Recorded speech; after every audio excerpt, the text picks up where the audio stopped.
திருவனந்தபுரம் 2025 பிப்ரவரி மாதம் 25ஆம் தேதி சாயங்காலம் 6:30 மணி இருக்கும். வெஞ்ஞானமூடு போலீஸ் ஸ்டேஷன் அருகே ஒரு 23 வயது மதிக்கத்தக்கக்கூடிய ஒரு இளைஞன் ஆட்டோவில் வந்து இறங்குகிறான். இறங்கின உடனே அக்கம் பக்கத்தினர் என்ன அஃபான் பார்த்து ரொம்ப நாள் ஆச்ச விசாரிக்காங்க. விசாரித்த உடனே அந்த பையன் இந்த போலீஸ் ஸ்டேஷன் வரைக்கும் வந்தேன், ஒரு கையெழுத்து போட்டு விட்டு போகணும் அப்படின்னு கூலாக அவர்களிடத்து பேசிக்கொண்டே போலீஸ் ஸ்டேஷனை நெருங்கி வருகிறான். காவல் நிலையத்தில் நின்ற காவல் அதிகாரியிடம் நான் ஒரு 6 பேரை கொலை பண்ணிட்டேன், இந்நேரம் அவங்க இறந்துருப்பாங்க அப்படிங்கிறான். இதை கேட்ட அந்த போலீஸ் அதிகாரி அதிர்ச்சியில் உறைந்து விட்டார். இவன் தண்ணி அடித்து விட்டு உளறுகிறானா திரும்பவும் கேட்குறாரு. உண்மையை தான் சொல்கிறான்னு அவனும் சொல்கிறான். உடனே உள்ளே அழைத்து கொண்டு போய் இவனிடத்தில் விசாரிக்கின்றார்கள். இவனை கவனித்து பார்க்கும்போது மது அருந்திருக்கிறது தெரிய வருகிறது. நடக்கும்போது தள்ளாடுகிறான். இப்போ போதையை போட்டுட்டு உளறுகிறானா அப்படின்னு சொல்லி போலீஸ் அந்த தரப்பிலும் விசாரித்து பார்க்கும்போது நான் இன்னென்ன இடத்துல இத்தனை வேற கொலை பண்ணிட்டேன் அப்படின்னு சொல்லி திரும்பியும் அதைத்தான் சொல்லி கொண்டிருக்கிறான். இவனை உடனே மருத்துவமனைக்கு கொண்டு சென்று மருத்துவ பரிசோதனை செய்கிறாங்க. அங்கே இருக்கக்கூடிய மேலதிகாரி அவன் சொன்ன இடங்களிலெல்லாம் உள்ள போலீஸ் ஸ்டேஷனுக்கு தகவலை தெரிவித்து அங்கு போய் விசாரிக்க சொல்லி உத்தரவிட்டார். அதன் அடிப்படையில் அங்கங்கு இருக்கக்கூடிய போலீஸ் ஸ்டேஷனில் உள்ள அதிகாரிகள் அந்தந்த வீடுகளுக்கு போய் விசாரிக்க போனாங்க. இந்த கொலையை செய்தது 3 வீடுகளில் போலீஸ்காரங்க 3 வீடுகளில் விசாரிக்க போகும்போது முதல் வீட்டில் விசாரிக்க போகிறாங்க.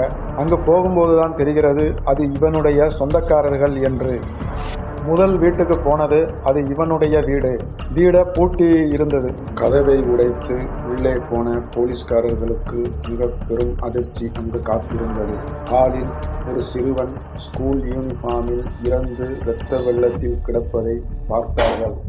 சாப்பிட்டும் சாப்பிடாமலும் கிடந்த பிரியாணி பொட்டணம், எலி விஷம் இதுவெல்லாம் அங்கு கிடப்பதையும் பார்த்தார்கள். இப்படி அனைத்தையும் போலீஸார் கவனிக்கிறாங்க. அங்கே ஒரு பெட்ரூமு பூட்டப்பட்ட நிலையில் இருக்குது. அப்போ அங்கேருந்து முக்களும் முனங்களும் சவுண்டு வருகிறது. அந்த ரூமுக்குள்ளே ஒரு பெண்மணி இருக்கிறாங்க. அந்த பெண்மணி இந்த கதவை உடைத்து உள்ளே போகிறாங்க. அவங்களுக்கு உயிர் இருக்கிறது. அவங்களுடைய கழுத்தில் சாலை இருக்கிற நிலையில் தலையில் இதே போன்று பலத்த காயத்துடன் இருக்காங்க. உடனே போலீஸ் அதிகாரிகள் ஆம்புலன்ஸுக்கு ஃபோன் செய்து ஆம்புலன்ஸை வர வைத்து இவர்களை அனுப்பி வைத்து விட்டார்கள்.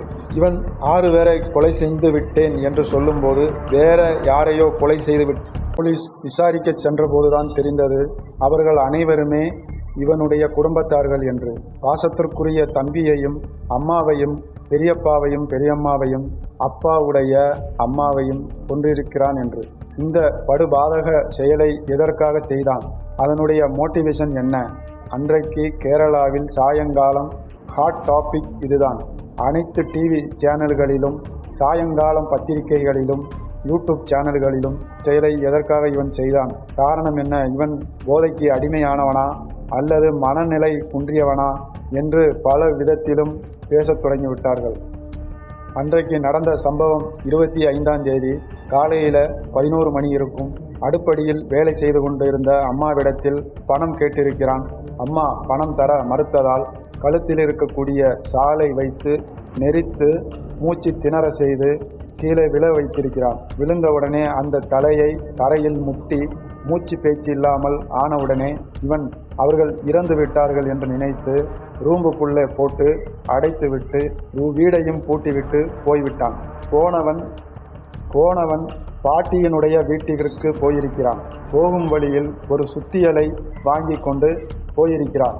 அங்கு போய் இதே போன்று பாட்டியிடமும் அந்த செயினை எனக்கு தாங்க, எனக்கு பணம் தேவைப்படுகிறது அப்படின்னு கேட்டிருக்கிறான். அதற்கு அந்த பாட்டி இருக்கிறதே இது ஒன்று தான், இதையும் நான் கொடுக்க முடியாது, நிறைய உங்களுக்கு கொடுத்துருக்குறேன், ஆனால் நீங்கள் இதுவரை எதுவுமே எனக்கு திருப்பி கொடுத்ததில்லை, என்னுடைய கடைசி காலத்துக்கு இந்த ஒரு செயின் தான் இருக்கிறது, என்னுடைய கடைசி காலத்துக்கு இந்த செயினை வைத்து அந்த காரியத்தை நிறைவேற்றணும்னு சொல்லி நான் இந்த செயினை வச்சிருக்கிறேன், நான் அதனால் கொடுக்க மாட்டேன்னு அந்த பாட்டி சொல்லியிருக்கிறாங்க.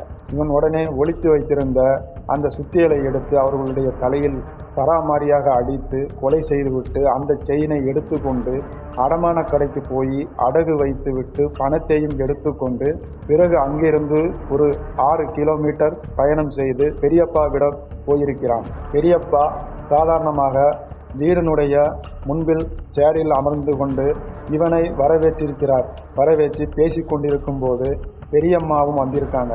பெரியம்மாவும் பேசிவிட்டு உனக்கு சாயா போட்டு கொண்டு வரேன் அப்படின்னு சொல்லி அடுப்படிக்கு போயிட்டாங்க. அந்த நேரத்தை பார்த்து ஒளித்து வைத்திருக்கின்ற சுத்தியலை எடுத்து பெரியப்பாவினுடைய தலையில் சராமாரியாக இதே போன்று அடித்து மார்பிலும் முதுகிலும் பல காயங்கள் 20-30 காயங்கள் என்று போலீசார்கள் சொல்லப்படுகிறது. நாற்காலியில் உட்கார்ந்தவாறே அவர் இறந்து விட்டார். அதே போன்று உள்ளே போய் அடுப்படியில் சாயா போட்டு கொண்டிருந்த பெரியம்மாவையும் இதே போன்று தலையில் சுத்தியலை வைத்து அடித்து கொன்றுவிட்டு பைக்கை எடுத்து போய்விட்டான். போனவன் வீட்டுக்கு வர்ற வழியில காதலிக்கு ஃபோன் போட்டு காதலியை வரவழைத்திருக்கிறான். காதலி வீட்டில் ஸ்பெஷல் கிளாஸ் இருக்கு என்று பொய் சொல்லிவிட்டு இவனிடம் வந்திருக்கிறாள். இவன் காதலியை கூட்டிக் கொண்டு தன்னுடைய வீட்டுக்கு வந்திருக்கிறான். வெளிப்புறமாக ஏணிப்படியில் ஏறி மாடி ரூமுக்கு போய் அங்கு என்ன நடந்ததுன்னு தெரியல. இதே போன்று காதலியை சுத்தியலை வைத்து சராமாரியாக தலையில் அடித்து கொண்டிருக்கிறான். சொன்ன உடனே இந்த சம்பவெல்லாம் அரங்கேறி ஒரு 3:30 மணி இருக்கும். தம்பி ஸ்கூலில் விட்டு வரக்கூடிய நேரம் ஆகிவிட்டதே என்று தம்பியை கூட்டிக் கொண்டு வர போயிருக்கிறான். தம்பியை ஸ்கூலில் போய் கூட்டிக் கொண்டு வரக்கூடிய வழியில் தம்பிக்கு பிடித்த பிரியாணியை பார்சல் வாங்கி கொண்டு தம்பியையும் கூட்டிக் கொண்டு வீட்டுக்கு வந்து உடனே தம்பி அம்மா எங்கே என்று கேட்டிருக்கிறான். அம்மா ஒரு இடம் வர போயிருக்காங்க, இப்போ வந்துடுவாங்க அப்படின்னு சொல்லி தம்பியிடம் சொல்லியிருக்கிறான். தம்பிக்கு பிடித்த பிரியாணியை தம்பி சாப்பிட்டு கொண்டிருக்கும் போது தம்பியையும் இதே போன்று சுத்தியலால் அடித்து கொண்டிருக்கிறான். சொன்ன உடனே நல்லா குளிச்சுட்டு பிரியாணி சாப்பிட்டுட்டு டிப்டாப்பாக ட்ரெஸ் பண்ணிவிட்டு மதுவில் எலி மருந்து கலக்கி குடித்துவிட்டு முதலில் சொன்னவாறு போலீஸ் ஸ்டேஷனுக்கு ஆட்டோவில் வந்திருக்கிறான். இவன் இப்படி செய்ய காரணம் என்ன? அப்பானுடைய அப்பா வெளிநாட்டில் வேலைக்கு போய் வேலை செய்து கொஞ்சம் டெவலப் ஆகி ஒரு ஸ்பேர் பார்ட்ஸு கடையும் போட்டு நல்ல செழிப்பாக இருந்திருக்கிறார்கள்.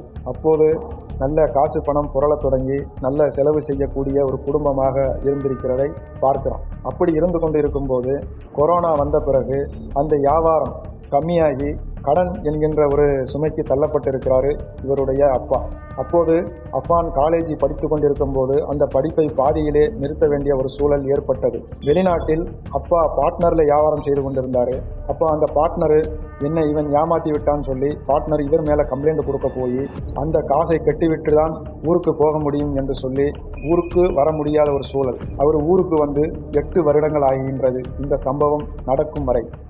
அப்படி மிக பயங்கரமான பண கஷ்டத்திலும் குடும்பத்திற்கு தலைவன் இல்லாத ஒரு சூழலிலும் இவர்கள் வளர்க்குறாங்க. அப்போ பணம் கஷ்டம் காரணமாக அக்கம் பக்கத்தில் இருக்கக்கூடியவர்களிடத்திலும் சொந்தக்காரர்களிடத்திலும் வட்டிக்காரர்களிடத்திலும் இப்படி பணம் இவர்கள் வாங்குகிறார்கள். அந்த பணத்தை திருப்பி கொடுக்க முடியாத ஒரு சூழல். கொடுத்தவங்க பணம் கேட்குறாங்க. அப்போ இப்படி பல பிரச்சனைகளும் இந்த குடும்பம் போய்கொண்டிருக்கிறத போலீஸார்கள் விசாரித்து சொல்கிறாங்க. அது மட்டும் இல்லாமல் இவன் கொலை செய்த இவனுடைய காதலியிடத்திலும் பணம் வாங்கியிருக்கிறான், நகைகள் வாங்கியிருக்கிறான். வீட்டில் நகை அவள் தொலைந்து விட்டது அப்படி இப்படின்னு பொய்ய சொல்லி நகையை இவனுக்கு கொடுத்திருக்கிறத பார்க்க முடியுது. போலீசார் பிறகு இதையெல்லாம் கண்டறிந்தார்கள். அதனால்தான் இவன் இப்படி ஒரு வெறி செயலில் ஈடுபட்டிருக்கிறான் என்று போலீசார் பிறகு கண்டறிந்தார்கள். எல்லோரையும் கொன்றுவிட்டு நாமும் இறந்து விடுவோம் என்று மதுவில் எலி விஷத்தை கலந்து குடித்திருக்கிறான். இவன் சரண்டராக வரும்போது வாந்தி, மயக்கம் அடைவது, தள்ளாடுவது போன்ற செயலில் ஈடுபட்டதனால் போலீசார் இவனை மருத்துவமனைக்கு கொண்டு சென்று விட்டார்கள். அப்போதுதான் இவன் எலிவசம் குடித்திருக்கிறான் என்று தெரிய வந்தது. இவன் எலிவசம் இதற்கு முன்னாடியும் குடித்திருக்கிறான். அது ஒரு மொபைல் ஃபோனுக்கு வேண்டி குடித்து ஆஸ்பத்திரிக்கு கொண்டு போய் இவனுடைய வயிறை கிளீன் செய்து பிழைத்து வந்தான். சரியாக வேலைக்கு போகுவது கிடையாது, ஆடம்பர செலவு, குடும்பத்தை பார்க்குவது கிடையாது, மொபைல் ஃபோன், வாரம் ஒரு பைக்கு என்று உல்லாசமாக இருந்திருக்கிறான். அந்த உல்லாச வாழ்க்கைக்கு பணம் தேவைப்பட்டிருக்கிறது. பல பேரிடத்தில் கடன் வாங்கியிருக்கிறான். இதை எப்படி சமாளிப்பது என்று தெரியாமல் மன அழுத்தத்தில் இந்த காரியத்தை செய்திருக்கிறான் என்று போலீசார் கண்டறிந்தார்கள். மருத்துவமனைக்கு அனுப்பி வைக்கப்பட்ட இவனுடைய அம்மா உயிர் பிழைத்து இன்று நலமாக இருக்கிறார்கள். இவனை விசாரணை செய்து இன்றைக்கு திருவனந்தபுரம் ஜெயிலில் இருக்கிறான். ஜெயிலில் இருக்கும்போதே தற்கொலை முயற்சிக்கு ஈடுபட்டு அதிலிருந்து காப்பாற்றி இன்னைக்கு இவன் உயிருடன் இருக்கிறான். விசாரணை நடந்து கொண்டிருக்கிறது.